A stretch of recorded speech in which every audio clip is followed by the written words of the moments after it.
1대1 싸움의 최강자라 불리우는 주짓수를 무시하고 덤볐다가 큰 코 다친 사람들에 대한 영상입니다.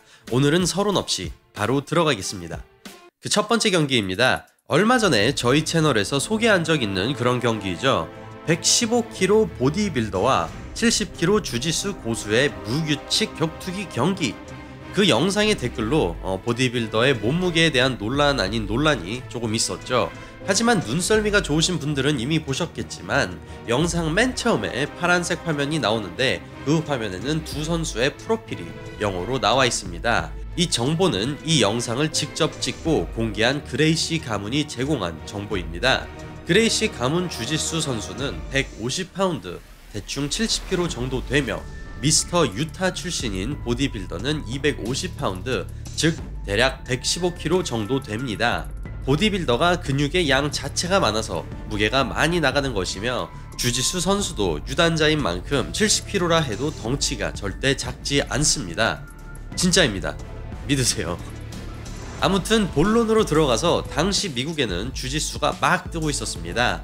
한 보디빌더가 싸움의 기술이 어디 있냐 면서 힘이 전부라며 엄청난 발언을 했고 아무나 자기랑 싸워보자고 도발을 했습니다.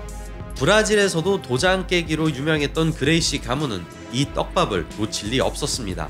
곧 그레이시 가문이 싸움에 응하고 급소를 때리거나 눈 찌르거나 꼬집기 등 위험한 기술을 제외한 맨손 무규칙 격투기, 즉 발레투도 경기가 잡히게 되었습니다.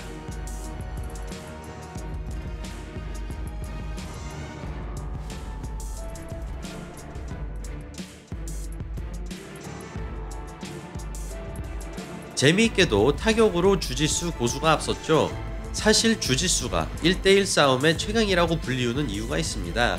그것은 바로 주짓수가 미국으로 넘어오기 전부터 브라질에서 무규칙 격투기, 즉 발레투도 대회들에 참여해 모두 무찔렀기 때문입니다. 실전 싸움에 자신이 있는 주짓수 고수는 타격으로도 보디빌더를 앞서고 당황한 보디빌더는 돌진을 해버립니다. 경기는 그라운드로 가고 그 이유는 여러분들이 예상한 대로입니다. 주짓수의 기본적인 공격 패턴이죠. 상대방의 움직임을 봉쇄하고 상대방이 방어할 수 없는 각도에서 공격하는. 다만 여기서 보디빌더가 힘을 이용해 방어를 꽤 하는데 이럴 때는 간단히 상대방의 움직임을 봉쇄하고 타격으로 자세가 무너지게끔 때리면 됩니다. 마치 이 경기에서처럼 말이죠. 간단하게 승리하는 주짓수 고수였습니다. 두 번째 경기입니다. 두 번째 경기는 주짓수 유단자와 중국 무술인 쿵푸, 쿵푸 마스터와의 경기입니다. 이번 경기에 뛰는 주짓수 선수는 UFC 팬이라면 모두가 아는 호이스 그레이시 선수입니다. 바로 초창기 UFC를 쓸어 담은 당시에는 체급도 없고 규칙도 없었죠. 호리호리한 70kg대 몸으로 복서부터 레슬러까지 모두 쓸어버린 그 호이스 그레이시입니다. 도장 깨기를 즐겨 삼은 그레이시 가문이 공개적으로 푼 이런 영상들이 꽤 있는데요. 그중 하나라고 생각하시면 되겠습니다. 검은색 옷을 입은 사람이 쿵푸 마스터, 하얀색이 호이스 그레이시입니다. 거리를 유지하고 있는 두 고수. 발차기로 상대방의 정신을 빼앗고 바로 경기를 그라운드로 가져가는 호이스 그레이시입니다. 몸싸움이 꽤 치열하죠. 여러분들 여기서 제가 팁 하나 알려드릴게요. 쿵푸 고수가 숙제를 해온 것 같습니다. 테이크 다운을 당할 때 무게 중심이 아래에 있을수록 잘 안 넘어갑니다. 그건 당연할 수 있는 거긴 한데요. 지금 호이스 그레이시가 여러 차례 쿵푸 마스터를 들어 올려서 테이크다운을 하려고 하지만 실패하고 있죠. 사실 저런 자세에서는 상대방을 넘기려면 수플렉스 같은 기술이 나와야 합니다. 그런 식으로 상대방을 들어 올리려면 그레이시의 허리가 쿵푸 마스터의 허리보다 낮아야 합니다. 지금은 쿵푸 마스터가 자신의 무게중심과 높이를 낮추어 넘어뜨리기도 들어 올리기도 매우 껄끄러운 상황을 연출하고 있습니다. 경기는 결국 그라운드로 갑니다. 방어는 계속했지만 쿵푸 마스터는 결국 저 자세에서 딱히 할 수 있는 게 없다고 판단한 것 같네요. 어차피 그라운드에 갈 거면 내가 상위 포지션을 선점하겠다는 마음으로 싱글레그 테이크다운을 시도한 것 같습니다. 지금 영어로 나레이션하는 분의 이야기를 들어보면 사실 여기서 파운딩 등으로 호이스 그레이시가 쿵푸 마스터를 심하게 다치게 할 수 있으나 상대방을 다치게 하지 않고 주짓수의 위대함을 보여주기 위해 그냥 뺨 때리기만 하고 있다고 합니다. 근데 여기서 팔꿈치로 대리 찍네요. 뭐죠? 앞이 안 보이니 답답했나 봅니다. 쿵푸 마스터는 한 바퀴 돌아 서로 마주보고 있는 자세입니다. 풀 마운트 포지션이죠. 주짓수를 아시는 분들은 잘 아시겠지만 깔린 상태에서 저렇게 두 팔을 쫙 피는 행위는 자살입니다. 내 팔을 부러뜨려 달라고 부탁하는 거나 마찬가지입니다. 명심하세요. 솔직히 얘기해서 저건 호이스 그레이시가 팔에 관절기를 걸 수 있음에도 불구하고 싸대기를 때리기로 결정한 것입니다. 주먹 파운딩도 슬슬 나오기 시작합니다. 쿵푸 마스터 입장에서는 상당히 굴욕적이죠. 그쵸, 사실 맞는 거를 좋아하는 사람은 없어요. 다시 등을 내주는 쿵푸 마스터입니다. 이러면 목이 조금 노출이 되죠. 특히 싸대기에 신경을 쓰느라 고개를 숙이는 등 기본적인 방어는 생각도 못할 것 같습니다. 탭이 나왔습니다. 이대로 경기 종료합니다. 근데 뭐죠? 쿵푸 마스터가 바로 리매치를 부탁한다고 했습니다. 두 번째 경기 바로 시작합니다. 쿵푸 마스터 자세가 이번에는 굉장히 특이해요.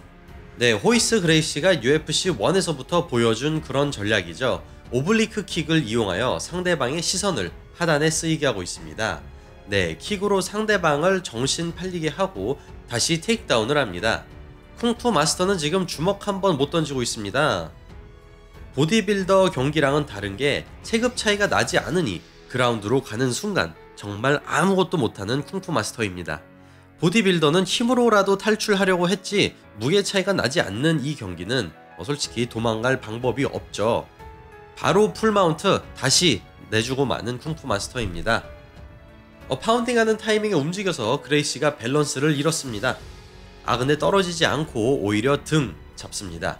리매치할 생각이 들지 않도록 이번에는 바로 주먹 파운딩을 날리고 있네요. 이번에도 리어 네이키드 초크를 노리고 있습니다. 목을 숨기니 고개가 들리도록 주먹으로 때리고 있죠. 다시 목을 노리고 있습니다. 방어가 이어지니 엘보부터 주먹까지 계속해서 오프닝을 찾고 있죠. 사실 90년대 주짓수는 꼭 관절기로 경기를 이길 필요가 있다고 생각을 하고 있지는 않습니다. 상대방 움직임을 봉쇄하는 것만으로도 큰 의미가 있죠. 파운딩도 상당히 효과적이고 합법적인 기술입니다. 네, 파운딩을 버티지 못하고 결국 탭을 치는 쿵푸 고수입니다. 테이크다운과 그래플링에 대한 대비가 없다면 주짓수 고수 상대로는 아무것도 못하는 게 어찌 보면 당연한 그런 결과겠죠. 자, 그리고 오늘의 마지막 경기입니다. 이 경기에는 비하인드 스토리가 조금 있습니다. 원본 영상을 올린 맷스포츠님의 설명에 따르면 여러가지 무술을 가르치는 격투기 도장에서 주짓수 수업이 열리고 있었다고 합니다. 블랙벨트인 주짓수 선생님은 이날 트라이앵글 초크에 대해 가르치고 있었는데 갑자기 옆 교실인 가라테 반에서 한 사람이 넘어오더니 자신은 가라테 검은 띠이며 그래플링으로 주짓수를 이길 수 있다며 스파링을 신청했다고 합니다. 이것에 응한 주짓수 고수, 네, 파란색 래시가드를 입은 백인이 주짓수 고수이며 회색 티셔츠를 입은 흑형이 가라테 고수입니다. 자, 경기 바로 시작하겠습니다. 시청하시죠. 레슬링처럼 서로 목을 잡고 시작하고 있습니다. 주짓수 고수가 오른발로 가라테 고수의 왼발을 막으며 기회를 엿보지만 가라테가 간단하게 스텝을 넘겨서 우세한 포지션을 잡습니다. 그래플링을 기본적으로 이해는 한 사람이네요. 버터플라이 가드입니다. 위에 있는 사람이라면 스윕을 특히 조심해야 하는 그런 자세이죠. 주짓수 고수 힙 이스케이프 나왔습니다. 왼쪽으로 골반을 쭉 빼고 있는데요. 아래에 있는 사람이 굳이 공간을 만든다는 것은 이제 곧 공격이 시작된다는 것입니다. 하지만 오히려 가라테 선수가 역으로 포지셔닝으로 앞서고 가드 패스를 시도하고 있죠. 사이드로 가는 듯 했습니다만 깔끔하게 방어하는 주짓수 고수. 다시 서로 간보고 있습니다. 가라테는 주짓수의 왼손을 계속 컨트롤하려고 손목을 붙잡고 있네요. 지금 가라테가 가드 패스를 시도하려고 왼발로 땅을 짚으면서 일어났지만 그 순간 목을 노출하면서 주짓수에게 잡힙니다. 하지만 기요틴 초크는 페이크였죠. 바로 스윕으로 뒤집어 버립니다. 풀마운트네요. 지금 고개를 들고 가라테의 오른손을 겨드랑이와 다리로 꽉 잡으려고 하고 있죠. 저 팔을 분리하고 등 상부를 들어 올리는 이유는 바로 저 사이에 자신의 왼발을 끼워놓고 트라이앵글 초크를 노리고 있기 때문입니다. 사실 안바가 나올 수도 있는 자세이긴 해요. 저 자세에서 가라테가 브릿지 같은 동작을 통해 주짓수의 중심을 잃게 해야 하는데 팔에만 신경 쓰고 있어서 그런 부분은 놓치고 있습니다. 가라테 왼팔과 오른팔이 완전히 분리되어 있습니다. 이제 다리만 넘어가면 트라이앵글 초크가 완성되죠? 마치 뱀이 먹잇감을 돌돌 감싸고 있는 것 같습니다. 지금 온 힘을 다해 탈출을 시도했죠. 트라이앵글 초크가 완성되지 않은 상태에서 중심을 잃어 자세가 꽤 무너졌습니다. 오모플라타인가요? 키무라인가요? 지금 주짓수 고수는 왼쪽으로 다시 빠졌죠. 공격한다는 거예요. 가라테 선수 자세 고치면서 제대로 방어 시작했습니다. 절대로 가라테만 한 사람이 아닙니다. 그래플링을 확실히 이해하고 있죠. 네, 경기는 원점으로 돌아갑니다. 이제 서로의 스타일을 대충 파악했겠죠. 가드풀하면서 경기는 다시 그라운드로 갑니다.